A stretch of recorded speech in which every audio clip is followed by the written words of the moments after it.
چوتھی چیز جو حسن اخلاق کے لیے بہت ضروری ہے وہ ہے عدالت، عدل، انصاف، اور اس میں ظلم سے بچنا۔ عدل کا اپوزٹ کیا ہے؟ ظلم۔ اور ظلم کیا ہے؟ کسی کو اس کا حق نہ دینا۔ اب حق دینے میں کیا چیزیں آتی ہیں؟ ہم عام طور پر سمجھتے ہیں شاید کسی کا مال اس کو دے دینا، اس کا حق دینا ہے، یا کسی کے کچھ ہیومن رائٹس ہیں جو وہ دینا، حق دینا ہے۔ لیکن عدل میں ایک اور چیز بھی آتی ہے۔ مثلا آپ کے ماں باپ کا آپ پر کیا حق ہے؟ صرف خدمتی حق نہیں، ان کا ادب اور احترام۔ استاد کا کیا حق ہے؟ بہن بھائیوں کا کیا حق ہے؟ باقی رشتہ داروں کا کیا حق ہے؟ میرے نیبرز کا مجھ پہ کیا حق ہے؟ میرے بچوں کا مجھ پہ کیا حق ہے؟ اور خواتین کے لیے سب سے بڑھ کر شوہر کا مجھ پر کیا حق ہے؟ کیونکہ اگر ہم زمانے بھر کے بھی حقوق ادا کرتے رہیں اور شوہر کو اس کا حق نہ دیں تو ہمارا اخلاق کہیں بھی اعلیٰ اخلاق شمار نہ ہوگا۔ کیونکہ نبی صلی اللہ علیہ وسلم نے اخلاق کا جو معیار دیا ہے وہ کیا ہے؟ خیرکم خیرکم لأہلہ وأنا خیرکم لأہلی۔ تم میں سب سے اچھا انسان وہ ہے جو اپنے گھر والوں کے لیے اچھا ہے، اور میں تم میں سب سے بڑھ کر اپنے گھر والوں کے لیے اچھا ہوں۔ انسان کے اخلاق کو اگر پہچاننا ہو تو یہ دیکھا جائے کہ اس کا اپنے گھر والوں کے ساتھ معاملہ کیا ہے۔ ایک عورت کے لیے اس کا شوہر آزمائش ہو سکتا ہے، ایک شوہر کے لیے اس کی بیوی آزمائش ہو سکتی ہے، اولاد آزمائش ہے، اولاد کے لیے بعض اوقات والدین آزمائش ہے۔ جن بھی لوگوں کے ساتھ انسان مل جل کر رہتا ہے ان کو ان کا حق دینا اور قریب والوں سے حق شروع کرنا، یہ اخلاق کا معیار ہے۔ اگر کوئی شخص اخلاق کے اس معیار پر پورا نہیں اترتا تو وہ صاحب اخلاق نہیں ہو سکتا۔ نبی صلی اللہ علیہ وسلم کی انہی خوبیوں کی بنا پر آپ صلی اللہ علیہ وسلم نہ صرف یہ کہ فزیکلی بہت خوبصورت تھے بلکہ آپ کے اخلاق نے آپ کے حسن میں چاک چاند لگا دیے۔ حضرت حسان بن ثابت کہتے ہیں وَأَحْسَنُ مِنْكَ لَمْ تَرَ قَطُّ عَيْنِي وَأَجْمَلُ مِنْكَ لَمْ تَلِدِ النِّسَاءُ، کہ آپ سے خوبصورت میری آنکھ نے کبھی کوئی دیکھا ہی نہیں۔ آپ کی شکل و صورت، آپ کا حال حلیہ وہ بھی بہت خوبصورت تھا، لیکن یاد رکھیے کہ انسان کے حسن کی اصل خوبصورتی اس کا اخلاق ہے۔ جب انسان صاحب اخلاق ہوتا ہے تو میک اپ کے بغیر بھی بہت خوبصورت لگتا ہے، لیکن اگر بد اخلاق ہو تو بہترین سے بہترین میک اپ بھی اس کو فائدہ نہیں دیتا۔ تو اسی لیے وہ کہتے ہیں وَأَجْمَلُ مِنْكَ لَمْ تَلِدِ النِّسَاءُ، آپ سے زیادہ حسین و جمیل تو عورتوں نے کبھی کوئی بچہ جنم ہی نہیں دیا۔ خُلِقْتَ مُبَرَّأً، پھر آپ دیکھیے خوبصورتی کی تعریف کیا کرتے ہیں، خُلِقْتَ مُبَرَّأً مِنْ كُلِّ عَيْبٍ، آپ ہر عیب، ہر بد اخلاقی سے پاک پیدا کیے گئے۔ كَأَنَّكَ قَدْ خُلِقْتَ كَمَا تَشَاءُ، آپ اس طرح پیدا کیے گئے گویا جیسا آپ نے خود چاہا، جیسا کوئی ڈیزائر کر سکتا ہے۔ یعنی ہر شخص اپنے بارے میں ڈریم رکھتا ہے اور کبھی پریشان ہوتا ہے میری شکل ایسی ہوتی، میرا ناک ایسا ہوتا، میں اتنا پتلا ہوتا، اتنا موٹا ہوتا۔ ہر ایک کو کچھ نہ کچھ پریشانی لگی رہتی ہے اپنے بارے میں، خاص طور پر فزیکل اپیئرنس کے بارے میں، اور اس وجہ سے بہت سے لوگ کمپلیکسز کا بھی شکار ہو جاتے ہیں اور زندگی میں جو کچھ کر سکتے ہیں وہ کر نہیں پاتے، صرف ان باتوں پر پریشان ہوتے ہوتے۔ لیکن نبی صلی اللہ علیہ وسلم کو اللہ سبحانہ و تعالیٰ نے جو بہترین اخلاق دیا اس بنا پر آپ اندر باہر سے خوبصورت تھے۔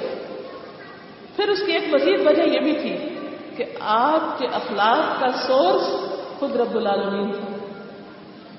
حدیث میں آتا ہے آپ نے فرمایا ادبنی ربی تأدیبا حسنا، میرے رب نے مجھے بہترین ادب سکھایا، اور وہ قرآن مجید کے ذریعے اور حکمت کی وہ باتیں جو آپ کے قلب پر القاء ہوتی تھی۔ آج ہم اگر چاہتے ہیں کہ ہمارا اخلاق بھی بہترین ہو، ہمارے معاملات بہترین ہوں، ہمارے تعلقات دوسروں کے ساتھ خوشگوار ہوں، تو لازماً ہمیں اپنے اخلاقی رویوں کو ریوائز کرنا ہوگا. اب اپنے اخلاق کو قرآن اور سنت کی روشنی میں دیکھنا ہوگا. کیا ہم واقعی وہ کر رہے ہیں جو نبی صلی اللہ علیہ وسلم نے کیا؟ اس سلسلے میں ایک چیز یہ بھی یاد رکھیے کہ آپ صلی اللہ علیہ وسلم نے کبھی کسی کو نہ نہیں کی. نو کہنا، نہ سے بات شروع کرنا، ہر چیز میں نیگیٹو رویہ اختیار کرنا، یہ اخلاق کے منافی. بعض اوقات آپ کے پاس خود کچھ نہیں بھی ہوتا تھا تو آپ دوسروں سے مانگ کر بھی اس شخص کی مدد کرتے، لیکن نو نہیں کہتے تھے. جیسے اردو میں بھی ایک محاورہ ہے نا کہ نا فنا ہوتی، کہ جب انسان نہ کر دیتا ہے تو وہ ایک رحمت یا برکت یا وہ چیز جو ہوتی ہے وہ انسان سے چھن جاتا، توفیق بھی چلنے لگتی ہے. اصل میں خلق اور خلق ان دونوں کا ایک ہی روپ ہے.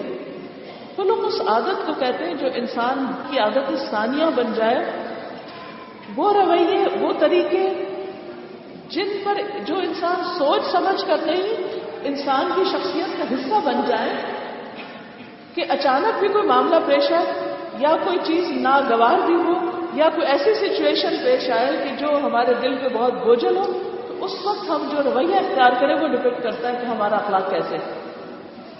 کیونکہ جہاں ہم کو وقت مل جاتا ہے کہ ہم کچھ تصنع کا خول اپنے اوپر چڑھا لیں، وقتی طور پر ایک خاص آرٹیفیشل ماحول میں ہم کچھ خاص الفاظ بولیں یا کچھ خاص انداز سے بیٹھیں یا گفتگو کریں، یہ اچھے اخلاق کا معیار نہیں ہے. اچھا اخلاق کیا ہے، اس کی پہچان کیا ہے کہ جب کوئی آپ کو ایسی بات کہے کہ جو آپ کو کاٹ جائے تو اس موقع پر آپ صبر سے کام لے سکیں، اس موقع پر آپ پھر بھی اچھے باقی اچھے بن کر رہیں. اخلاق کا معیار کیا ہے، کہاں سے ٹیسٹ کریں گے خود کو؟ کہ ہمارا انسٹنٹ ری ایکشن، فوری ری ایکشن کسی کی بات پر کیا ہوتا ہے.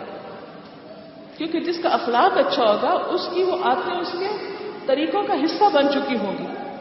وہ اس کے ساتھ کوئی کچھ بھی کرے گا تو وہ اپنے اس طریقے کے مطابق ہی جواب دے گا. اسی لیے آپ نے دیکھا ہوگا کہ بعض لوگ جب ان کے سامنے مشکل سے مشکل صورتحال پیش ان کو آتی ہے، ان کے سامنے آتی ہے، تو ان کے اندر اسی طرح کے ٹھہراؤ باقی رہتا ہے. لیکن کچھ لوگ چھوٹی چھوٹی باتوں پر آپے سے باہر ہو جاتے ہیں، زیوم کر لیتے ہیں، بدگمانی کا شکار ہو جاتے ہیں.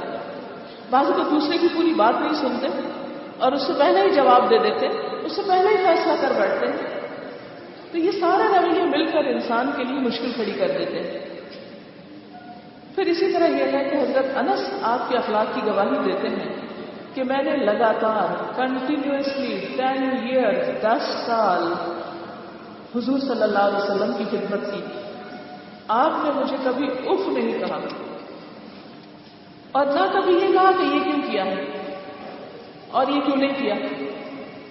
ہم میں سے ایسا کہ پوری امت میں سے کوئی ایک شخص یہ کہنے کے قابل نہیں کہ میں نے اپنے سرونٹس کے ساتھ، اپنے ساتھیوں کے ساتھ اس معیار کا کبھی سلوک کیا.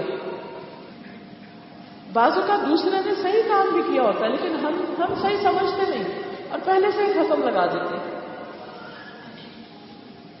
کیونکہ اندر جو سوچ ہے وہ منفی ہے. جب انسان کی سوچ منفی ہوتی ہے تو اس کو ہر چیز میں عیب نظر آتے ہیں، ہر جگہ خامیاں بڑی نظر آتی ہیں. جب وہ ہر چیز میں خامیاں دیکھتا ہے تو بہت زیادہ کرٹیکل ہو جاتا ہے، کرٹیسائز کرنے لگتا ہے. جب آپ کرٹیکل بنتے ہیں، آپ کا رویہ ایک کرٹیکل رویہ ہوتا ہے، تو دوسرے لوگ آپ سے بھاگنے لگتے ہیں، کیونکہ ان کو پتا ہوتا ہے کہ آپ ان کے سامنے جائیں گے اور آپ کو کوئی نہ کوئی تنقید سننی پڑے گی. تعریف تو بہت کم ملے گی، تنقید ضرور آئے گی سامنے. تھوڑی دیر کے لیے سوچئے کسی کے بارے میں بھی کہ کوئی شخص جو آپ کو دیکھتے ہی ججمنٹل ہو جائے، آپ پر تنقید کرنے لگے، تو آپ اس سے کتنی ملاقات کرنا چاہیں گے، کتنی بار ملنا چاہیں گے؟ اس کے بارے میں آپ کے دل میں کیا تاثرات ہوں گے؟ یہی چیز اپنے اوپر لے جائیے کہ اگر ہم ایسا رویہ اختیار اختیار کریں گے تو دوسرے لوگ ہم سے بھاگیں گے. دوسری چیز کہ انسان جب کریٹیکل ہوتا ہے تو پھر اس کے اندر بہت کمپلینٹس آ جاتے ہیں. ہمیشہ کمپلیننگ رویہ اختیار کر لیتا ہے. اس کو ہر ایک سے شکایت ہوتی ہے، اپنے سے چھوٹوں سے بھی ہوتی، برابر والوں سے بھی ہوتی، اوپر والوں سے بھی ہوتی، کیونکہ تھنکنگ نیگیٹو ہے. ہر انسان کے اندر کچھ خوبیاں ہوتی ہیں، کچھ خامیاں. کہیں 50-50 ملے گا، کہیں 40-60 ملے گا، کسی میں خیر زیادہ ہے اور کسی میں شر زیادہ ہے. لیکن یہ نہیں ہو سکتا کہ کسی بھی انسان میں صرف شر ہی شر ہے. اگر آپ چاہتے ہیں کہ لوگوں کے ساتھ تعلقات اچھے ہوں تو ہمیں ان کے خیر کو ابھارنا ہوگا. ان کی خرابیوں پر تنقید کا ذرا لیول کم کر کے ان کی اچھائیوں پر تعریف کا لیول اوپر کرنا ہوگا. جب ہمارے رویے میں پازیٹیوٹی آئے گی اور نیگیٹیوٹی کم ہوگی تو انشاءاللہ آپ دیکھیں گے کہ اس کا نتیجہ بھی پازیٹیو آئے گا. لیکن جب ہماری نیگیٹیوٹی بڑھ جائے گی تو نتیجہ کیا ہوگا؟ رزلٹ بھی ویسا ہی آئے گا.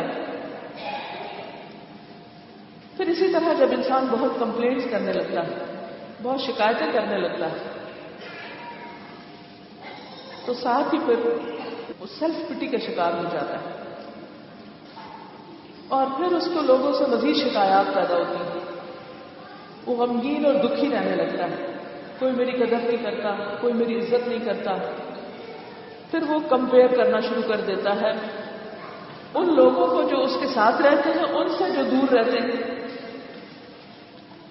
بعض اوقات ہم بچوں میں کمپیریزن کرنے لگتے ہیں، بعض اوقات ہم اپنے ہسبینڈ کا کسی اور کے ہسبینڈ کے ساتھ کمپیریزن کرنے لگتے ہیں، بعض اوقات رشتہ داروں اور خاندان کا کمپیریزن کرنے لگتے ہیں. نتیجہ کیا ہوتا ہے؟ دکھ ہی دکھ ہمارے حصے میں آ جاتے ہیں.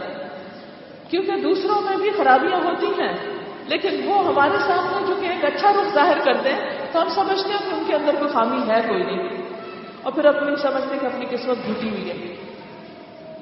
اور اس کے نتیجے میں ہمارے اندر ایک ایسا ریئیکشن، ایک ایسا لاوا اندر ابلنے لگتا ہے کہ وہ چھوٹی چھوٹی بات پر وہ لاوا پھٹنے لگتا ہے. نتیجتاً اچھے اخلاق سے ہم ہاتھ دھو بیٹھتے ہیں. تو کمپیئر نہیں کریں. اللہ نے جو آپ کو دیا ہے اس پر شکر گزار ہوں. جو آپ کو ملنا تھا وہ مل گیا، اب اس کو سنبھالیں، اب اس کی قدر کریں، اس کو بہترین طریقے سے استعمال کریں. اللہ نے رزق بانٹے ہیں، خود تقسیم کیے ہیں، کسی کو زیادہ دیا کسی کو کم دیا. اسی طرح انسانوں میں سے بھی اللہ نے ہمیں جن سے ملایا اور جن کے ساتھ ہمارا تعلق واسطہ ہے یا جن کے درمیان ہم رہتے ہیں، ہمارا خاندان یا نسل یا قوم جس میں ہم پیدا ہوئے، اللہ نے ہمارے لیے ڈیسائیڈ کیا تھا یہی آنا ہے ہم کو. ہم ان کو کاٹ نہیں سکتے، خون کے رشتے خصوصاً نہیں کٹ سکتے. خون کے ساتھ ساتھ اللہ نے سسرال کے رشتوں کا بھی ذکر کیا ہے. نسب و صہرا کی بات کی ہے. صہر یعنی سسرالی رشتے، وہ بھی اللہ نے بنائے ہیں. نسب بھی چونکہ کاٹے نہیں جا سکتے، سسرالی عام طور پر کاٹے جاتے ہیں. تو بہت سے لوگ مسائل کا حل کیا ڈھونڈتے ہیں؟ طلاق یا خلا یا ناراضگی، سپریشن، الگ ہونا، دور ہونا. لیکن یہ مسائل کا حل نہیں ہوا کرتا. حل کیا ہے؟ کچھ اپنے اندر تبدیلی لائی جائے، کچھ دوسروں کے اندر کے خیر کو ابھارا جائے اور انسانوں کے ساتھ مل جل کر رہنا سیکھا جائے. قرآن پاک میں اللہ تعالیٰ فرماتے ہیں وَجَعَلْنَا بَعْضَكُمْ لِبَعْضٍ فِتْنَةً أَتَصْبِرُونَ. ہم نے تم میں سے بعض کو بعض کے لیے فتنہ بنا دیا. انسان کے لیے امتحان ہے اور یہ صرف چند مخصوص انسان نہیں، ہر انسان کسی نہ کسی درجے میں ہمارے لیے امتحان ہے. اللہ تعالیٰ نے قرآن مجید میں ہمارے پیارے قریب رشتوں کو ہمارے لیے فتنہ کہا ہے. ان من ازواجکم و اولادکم فتنہ. ایک اور جگہ ان کو عدو کہا ہے. فاحذروہم، محتاط رہو یعنی تعلق سے. وَإِن تَعْفُوا وَتَصْفَحُوا وَتَغْفِرُوا فَإِنَّ اللَّهَ غَفُورٌ رَحِيمٌ. اگر تم معاف کر دو، درگزر کرو تو اللہ بھی غفور رحیم ہے. لہذا بہت ضروری ہے کہ ہم جہاں بھی ہوں اپنی طرف سے بھلائی کرتے رہیں، اور دوسرے ہمارے رویے کے تابع ہو جائیں، نہ کہ ہم ان کے رویے کے تابع۔ ہمارے رویے کے تابع ہونے کا مطلب کیا ہے کہ ہمارا اخلاق اتنا بلند ہو جائے کہ دوسرے مجبور ہو جائیں اچھے اخلاق پر، نہ کہ ان کے برے اخلاق سے ہم اتنے مغلوب ہو جائیں کہ ہمارا اخلاق برا ہو جائے ان کے نتیجے میں۔ یعنی دونوں میں سے ایک دوسرے پر حاوی ہوگا، یا اچھے اخلاق والا برے پہ حاوی ہوگا، یا برے والا اچھے پہ ہو جائے گا، یا آپ اپنا اچھا کھو دیں گے یا دوسرے آپ کو دیکھ کر اچھے ہو جائیں گے۔ تو اس میں پسندیدہ ترین کیا ہے، اس میں بہترین کیا ہے کہ آپ دوسروں کو اپنے رویے کے اور اچھے رویے کے تابع کریں، کیونکہ قیامت کے دن حسن اخلاق سے بڑھ کر کوئی نیکی بزمی نہ ہوگی، اور فحش کلام اور بد زبان والے شخص سے، بد زبانی کرنے والے سے اللہ تعالیٰ بغض رکھتا ہے۔ یعنی جو شخص دوسروں کے ساتھ بدتمیزی سے بات کرتا ہے، بد اخلاقی سے پیش آتا ہے، اس کی اللہ تعالیٰ کے ہاں کوئی قدر و قیمت نہیں ہے۔ تو بہرحال اللہ تعالیٰ نے نبی صلی اللہ علیہ وسلم کو اخلاق کے بہترین مرتبے پر فائز کیا اور فرمایا کہ انک لعلی خلق عظیم، اور یہ دراصل قرآن ہی کی برکت ہے، قرآن ہی کی وجہ سے آپ کو یہ نصیب ہوا۔ اور پھر آپ کو کہا گیا کہ آپ انتظار کیجیے، فَسَتُبْصِرُ وَيُبْصِرُونَ، آپ بھی دیکھیے وہ بھی دیکھتے ہیں۔ پھر اینڈ آف دا ڈے دیکھا جائے گا بِأَيُّكُمُ الْمَفْتُونُ، کہ مجنون کون ہے، مفتون کون ہے، کون دراصل فتنے میں پڑا ہوا ہے، کون حق پر تھا اور کون باطل پر ہے۔ لیکن لوگوں کی باتوں میں آ کر نہ آپ اپنے رویے کو بدلیے، نہ آپ اپنے اخلاق میں کسی قسم کی کمی کیجیے، اور نہ ہی اپنا پیغام پہنچانے میں کوئی کوتاہی کیجیے، کیونکہ آپ اللہ سبحانہ وتعالیٰ کی طرف سے مامور ہوئے ہیں۔ تو بہرحال بات یہ ہے کہ اللہ تعالیٰ نے یہ قرآن پاک کس لیے بھیجا ہے، یہ کتاب کس لیے بھیجی ہے، کہ ہم اس کو پڑھ کر کیا کریں؟ صرف اس کو حفظ کر لیں، صرف اس کی تفسیر کرتے رہیں، صرف اس کی تفسیر پڑھ کر ٹیسٹ دے کر کوئی سرٹیفکیٹ لے لیں؟ کیا یہ کتاب اس لیے بھیجی گئی ہے کہ ہم اس کے صرف عالم بن جائیں؟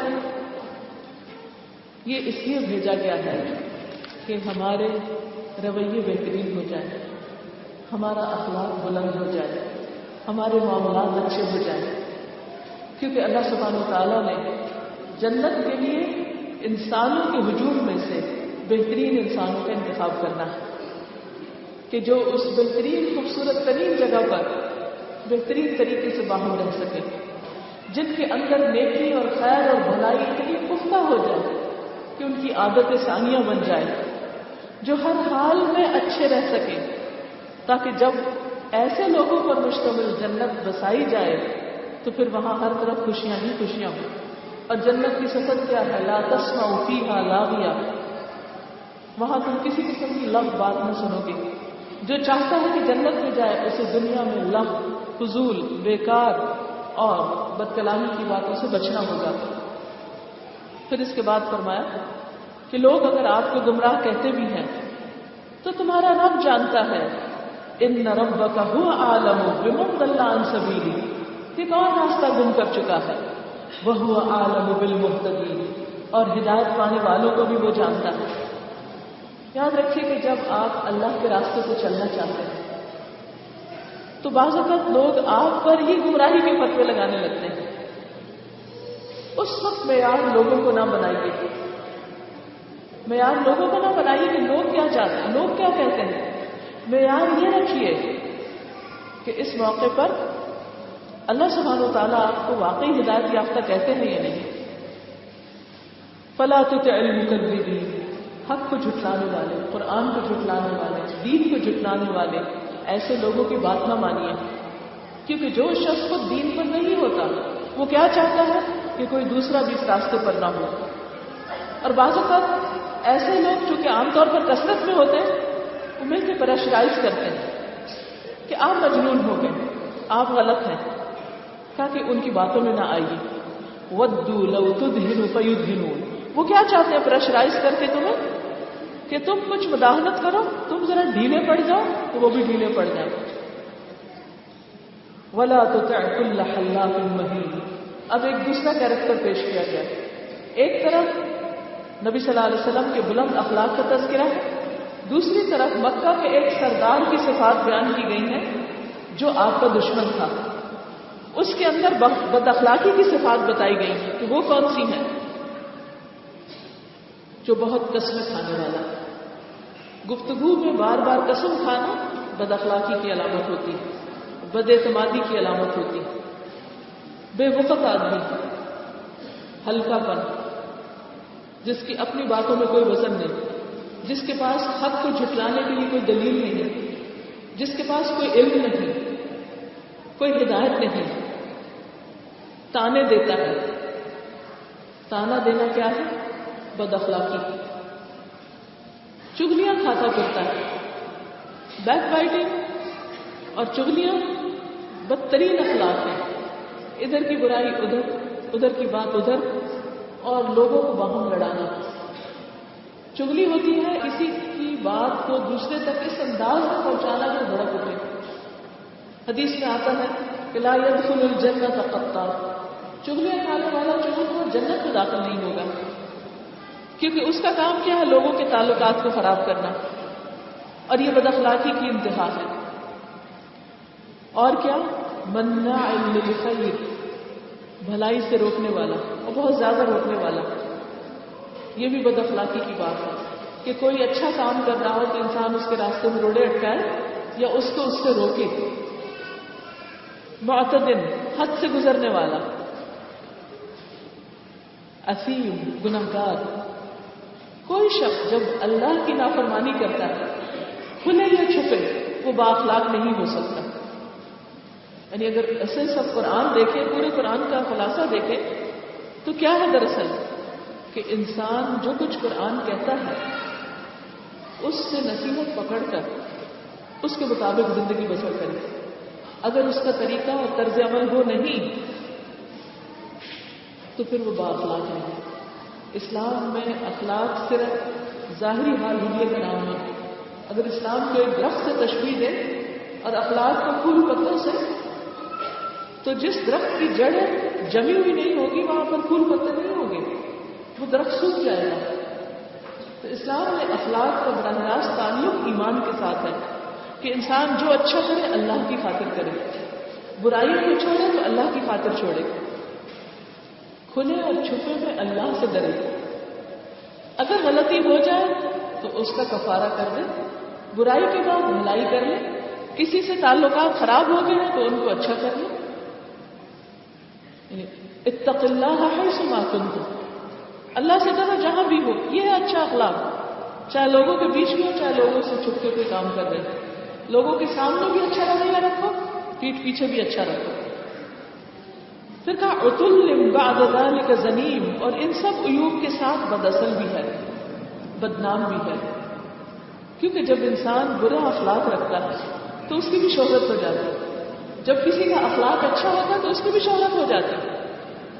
ایک طرف نبی صلی اللہ علیہ وسلم کی شہرت ہے کہ آپ کے دشمن آپ کو صادق و امین کہتے ہیں، اور دوسری طرف آپ کے دشمن اور آپ کے مد مقابل کی بد اخلاقی کا یہاں پر ذکر ہے کہ ایک کس چیز میں مشہور ہے اور دوسرا کس چیز میں مشہور ہے. یاد رکھیے کہ بد اخلاقی کر کے، ظلم ڈھا کر، بدتمیزی کر کے، دوسرے کے ساتھ دوسرے کی توہین اور بے احترامی کر کے کوئی بھی شخص اعلیٰ اخلاق کے مرتبے پر فائز نہیں ہو سکتا. جن لوگوں نے آپ کی مخالفت کی، آپ کے ساتھ دشمنی کی، وہ صاحب اخلاق نہیں کہلائے. آپ نے لوگوں کی باتیں صحیح معاف کیا، درگزر کیا، ان پر پھر بھی ان کے ساتھ بھلائی اور احسان کیا. آپ کو اللہ تعالیٰ نے خلق عظیم کا سرٹیفکیٹ دیا. ہمارے پاس بھی دو چوائسز میں سے ایک ہے کہ ہم کس راستے پر جانا چاہتے ہیں. اللہ کے حبیب محمد صلی اللہ علیہ وسلم کے راستے پر، یا پھر جو آپ کے مد مقابل اور بد اخلاقی میں نام جنہوں نے پیدا کیا ان کے راستے پر. یہ سب بد اخلاقی بعض اوقات کیوں پیدا ہوتی ہیں؟ قرآن نے بتایا ان کان ذا مال و بنین، اس بنا پر کہ وہ بہت مال اور اولاد رکھتا ہے، یعنی متکبر ہے. جب ہماری آیات اس کو سنائی جاتی ہیں تو کہتا ہے یہ تو اگلے وقتوں کے افسانے ہیں، قرآن کی اہمیت نہیں دیتا. اس کے مقابلے میں فلسفہ اور دنیاوی علوم اور دنیا کی باتیں اس کو بہت امپریس کرتی ہیں. نتیجہ کیا ہوگا؟ نبی صلی اللہ علیہ وسلم کا مشن کامیاب ہوگا لیکن آپ کا دشمن ذلیل و رسوا ہوگا. سنسمہ علی الخرطوم، ہم اس کی سونڈ پر داغ لگائیں گے، یعنی ناک اس کی ناک سے کریں گے. اس پہ داغ لگے گا تو ظاہر ہے کہ ناک جسم میں سب سے نمایاں حصہ ہے. ناک کا کٹنا، ناک جو ہے وہ عزت کی علامت ہے، یعنی اعلیٰ اخلاق والا عزت پائے گا. ورفعنا لک ذکرک، اور بد اخلاق جو ہے وہ ذلیل و رسوا ہوگا. آپ دیکھیں کہ نبی صلی اللہ علیہ وسلم کی شان میں جس نے بھی گستاخی کی ہے اس نے کبھی دنیا میں عزت نہیں پائی.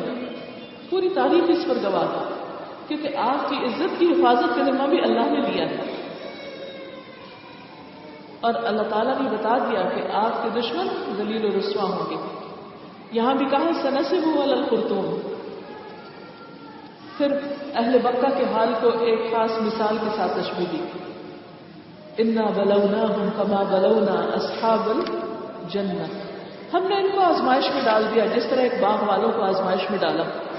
کہا جاتا ہے کہ یمن کے علاقے میں ایک باغ تھا، بہت بہترین باغ، بہت پھل آتا تھا. اس کا مالک بہت خدا ترس آدمی تھا. وہ اس باغ کے پھل آنے پر صدقہ خیرات کرتا، غریبوں مسکینوں کا بہت خیال رکھتا، یعنی اعلیٰ درجے کے اخلاق کا تھا.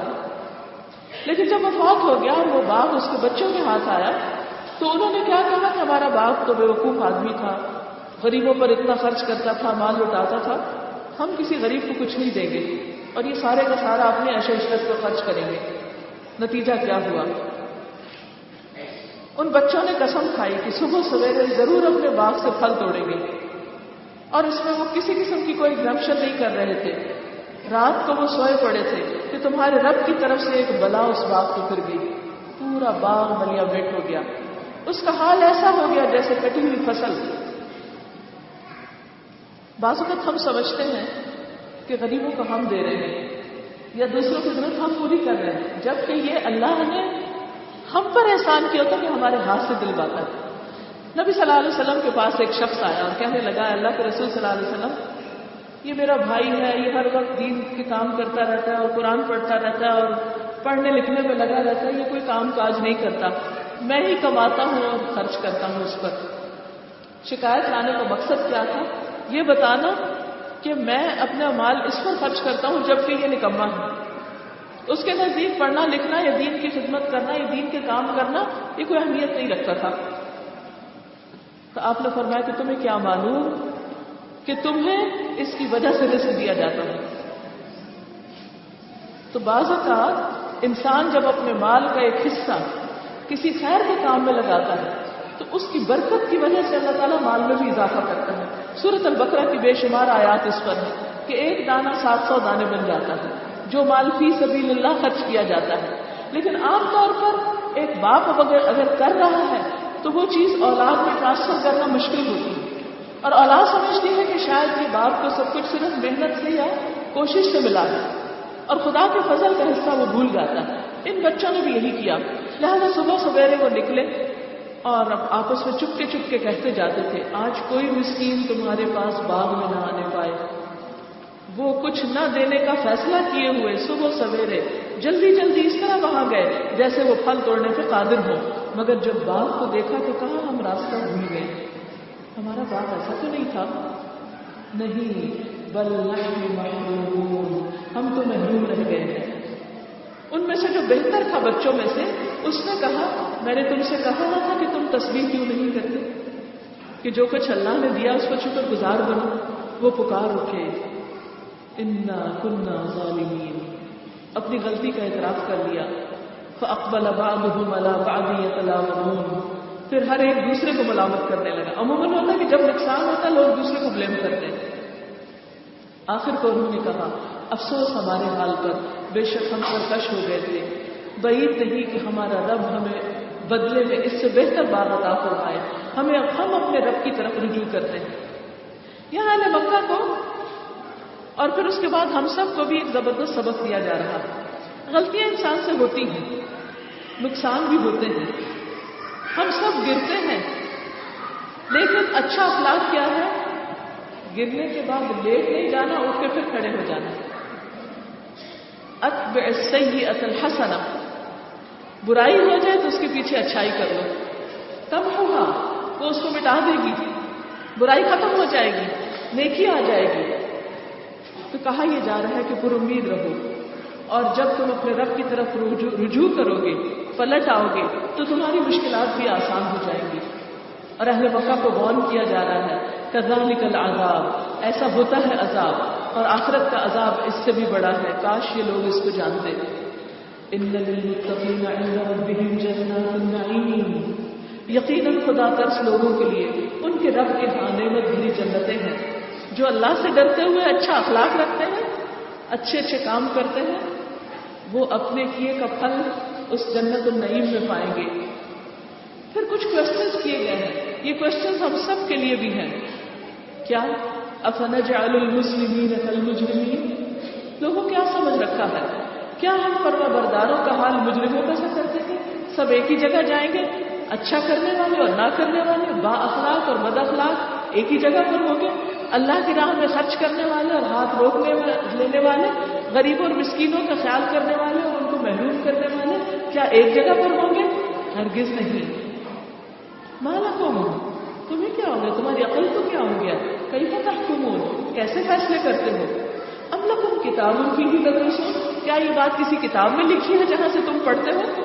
قرآن میں تو ایسی تعلیم نہیں تھی، قرآن نے تو واضح بتا دیا کہ دونوں میں بہت فرق ہے۔ لا تستوی الحسنۃ ولا السیئۃ، اچھائی اور برائی ایک جیسی نہیں ہوتی۔ تو پھر کہاں سے آیا؟ کوئی ریفرنس لاؤ، کس بک سے پڑھا ہے؟ دیکھیے قرآن کا انداز 1400 سال پہلے کی کتاب ہے، موسٹ ماڈرن انداز ہے۔ جب ہم سے کوئی بات کرتے تھے کہتے کہاں لکھی ہے، کہاں سے پڑھا ہے، مجھے ریفرنس چاہیے، حوالہ چاہیے۔ تو اللہ تعالیٰ پوچھتے ہیں کہ میں نے تو ایسا کچھ نہیں اتارا، تم نے کہاں سے پڑھ لیا؟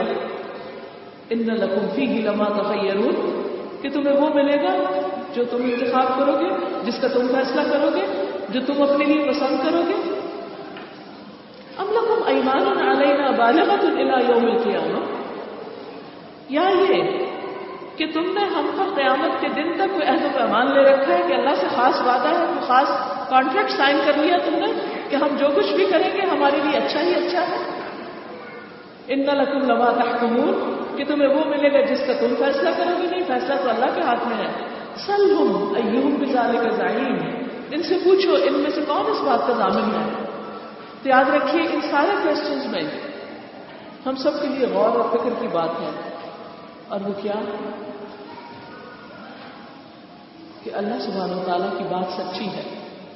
جس چیز کو اللہ نے اچھے اخلاق میں شمار کیا وہی اچھا اخلاق ہے، اور اسی کا نتیجہ اچھا ہے، اور جو چیزیں برا اخلاق ہے وہی برا اخلاق ہے اور اس کا نتیجہ برا ہے۔ یہ نہیں ہو سکتا کہ ایک شخص اچھے اخلاق کی لسٹ کو چیک کرتا رہے اور نتیجہ اس کا خراب ہو جائے، اور یہ نہیں ہو سکتا کہ ایک شخص بد اخلاق ہو اور اچانک کچھ ہو جائے اور اس کا نتیجہ اچھا ہو جائے۔ لہذا بہت ضروری ہے کہ انسان قرآن کے بتائے ہوئے معیار کے مطابق اپنے طرز عمل کو بدلے۔ ام لہم شرکاء، یا ان کے کچھ اور شریک ہیں اللہ کے علاوہ مددگار، فلیأتوا بشرکائہم ان کانوا صادقین، چاہیے کہ پھر ان کو لے آئے اگر یہ اپنی بات میں سچے ہیں کہ وہ ان کی کچھ مدد کرے۔ لیکن بات یہ ہے کہ قیامت کا دن بڑا سخت دن ہے، جس دن سخت وقت آ پڑے گا، لوگوں کو سجدہ کرنے کے لیے بلایا جائے گا، تو یہ لوگ سجدہ نہ کر سکیں گے۔ جو آج نہیں جھک رہے حق کے آگے، خیر کے آگے، بھلائی کے آگے، وہ کل بھی نہیں کر سکیں گے۔ بات یہ ہے کہ انسان کے لیے سب سے بڑی رکاوٹ خود اس کی اپنی انا ہوتی ہے۔ ہمیں پتہ ہوتا ہے اچھا کیا اور برا کیا ہے، لیکن ہم کیوں نہیں جھکتے؟ کیونکہ ہماری انا آڑے ہوئی آ جاتی ہے، ہمارے اندر کا تکبر آڑے آ جاتا ہے۔ لہٰذا ہم کسی کے ساتھ عاجزی سے بات کیوں کریں، ہم کیوں جھکیں کسی کے آگے، ہم کیوں مانیں کسی کی بات؟ اچھی بات ہے، بس یہ دیکھتے ہیں کہ کون کہہ رہا ہے۔ اگر ہماری مرضی کا شخص کہہ رہا ہے تو لے لیں گے، اور اگر ہماری پسند کا شخص نہیں کہہ رہا تو اس کو چھوڑ دیں گے۔ تو جو لوگ آج نہیں جھکتے اللہ کے آگے، وہ کل بھی جھک نہ سکیں گے۔ جو آج نماز نہیں پڑھتے قیامت کے دن سجدہ نہ کر سکیں گے۔ خاشعۃ ابصارہم، ان کی نگاہیں جھکی ہوئی ہوگی، ترہقہم ذلہ، ذلت ان پہ چھا رہی ہوگی۔ وقد کانوا یدعون الی السجود وهم سالمون، انہیں سجدے کے لیے بلایا جاتا تھا. جب وہ صحیح سالم تھے تو اس وقت انہوں نے سجدہ نہیں کیا. جب ہوش و حواس میں تھے کر سکتے تھے, اللہ کے آگے نہیں جھکے, آج جھک نہ سکیں گے. پس اے نبی صلی اللہ علیہ وسلم تم اس کلام کو جھٹلانے والوں کا معاملہ مجھ پہ چھوڑ دو. ہم ایسے طریقے سے ان کو بتدریج تباہی کی طرف لے جائیں گے کہ ان کو خبر بھی نہ ہوگی. میں ان کی رسی دراز کر رہا ہوں, میری چال بڑی زبردست ہے. یاد رکھیں کہ اگر کوئی شخص دنیا میں غلط کام کر کے بھی پھل پھول رہا ہے تو وہ اس کی آزمائش ہے, وہ چند دن کے لیے ہے. اللہ برائیوں کا, گناہوں کا بدلہ دنیا میں بھی دیتے, دنیا میں بھی پکڑ ہو جاتی ہے. پھر نبی صلی اللہ علیہ وسلم سے خطاب ہے, کیا تم ان سے کوئی اجر طلب کر رہے ہو کہ اس چٹی کے بوجھ کو لے جا رہے ہو؟ کیا ان کے پاس غیب علم ہے جسی کی لکھ رہے ہو؟ بس اپنے رب کا فیصلہ صادر ہونے تک صبر کرو. یعنی جب تم دین پر چلو, قرآن کی تبلیغ کرو, قرآن کے راستے پہ چلو, تو پھر ساتھ ہی صبر بھی بہت ضروری ہے, کیونکہ صبر ہی بنیاد ہے کامیابی کی. وَعْلَمْ أَنَّ النَّصْرَ مَعَ الصَّبْرِ, یہ بات اچھی طرح جان لو, سمجھ لو کہ کامیابی صبر کے ساتھ ہے. اور مچھلی والے یونس علیہ السلام کی طرح نہ ہو جاؤ کہ جب وقت کا اللہ کا فیصلہ آنے سے پہلے وہ اپنی قوم کو چھوڑ گئے تھے. جب اس نے پکارا اور وہ غم سے بھرے ہوئے تھے مچھلی کے پیٹ میں, اگر اس کے رب کی مہربانی, اس کی شان حال نہ ہوتی تو وہ مضموم ہو کر چٹیل میدان میں پھینک دیا جاتا. آخرکار اس کے رب نے اسے برگزیدہ فرما لیا اور اسے سالے بندوں میں شامل کر لیا. باغ والوں کے واقعے میں بھی ریپینٹنس کی بات ہے. اِنَّا كُنَّا ظَالِمِينَ. یونس علیہ السلام نے جو کلمہ پڑھا وہ بھی کیا تھا؟ لا الہ الا انت سبحانک انی کنت من الظالمین. حقیقت یہ ہے کہ اللہ تعالیٰ کو بندے کا اعتراف گناہ بہت زیادہ پسند ہے. جب انسان اپنی غلطیوں کو مان کر, اعتراف کر کے پھر اپنی اصلاح کی کوشش کرتا ہے تو ہی اچھے اخلاق کا راستہ اختیار کرتا ہے. اور آخر میں فرمایا, جب یہ کافر لوگ کلام نصیحت یعنی قرآن سنتے ہیں تو تمہیں ایسی نظروں سے دیکھتے ہیں گویا تمہارے قدم اکھاڑ دیں گے, اور کہتے ہیں یہ ضرور دیوانہ ہے, حالانکہ یہ تو سارے جہان والوں کے لیے ایک نصیحت ہے. تو آغاز بھی قرآن سے ہوا, اختتام بھی قرآن پر ہو رہا ہے. بعض اوقات انسان جب اللہ کی بات سمجھ لیتا ہے اور دوسروں کو سمجھانا چاہتا ہے تو حسد کا شکار ہو جاتا ہے, اور آپ کی اچھائی بھی دوسروں کو برائی لگتی ہے, اور پھر انسان کو سخت مشقت اور تکلیف کا سامنا کرنا پڑتا ہے. لیکن اس وقت انسان کو صبر سے کام لینا چاہیے اور اللہ سے مدد مانگتے رہنا چاہیے, کیونکہ یہ تو سارے جہان والوں کے لیے ہدایت کی چیز ہے اور اسے تو پورے جہان تک جانا ہی ہے. لیکن کون لے کے جائے گا؟ جب پہنچانے والا خلق عظیم پر فائز ہوگا, کیونکہ جو امپورٹنٹ میسج ہوتا ہے اس کو آگے لے جانے والے بھی بہت اہم ہوتے ہیں. اسی لیے قرآن لکھنے والے فرشتوں کو کیا کہا گیا؟ کرامن کاتبین, کہ معزز فرشتے ہیں, کرامن بررہ. تو جو لوگ قرآن پڑھنے والے ہوں, قرآن کے طالب علم ہوں, قرآن سیکھنے والے ہوں, قرآن سکھانے والے ہوں, قرآن کو ریپرزینٹ کرنے والے ہوں, ان کے لیے قرآن کا میسج, قرآن کا خلاصہ, قرآن کا پیغام کیا ہے کہ وہ اخلاق کے بلند مرتبے پر فائز ہوں, بہترین اخلاق کے حامل ہوں. اللہ تعالیٰ ہم سب کو بہترین اخلاق عطا فرمائے. وآخر دعوانا ان الحمد للہ رب العالمین.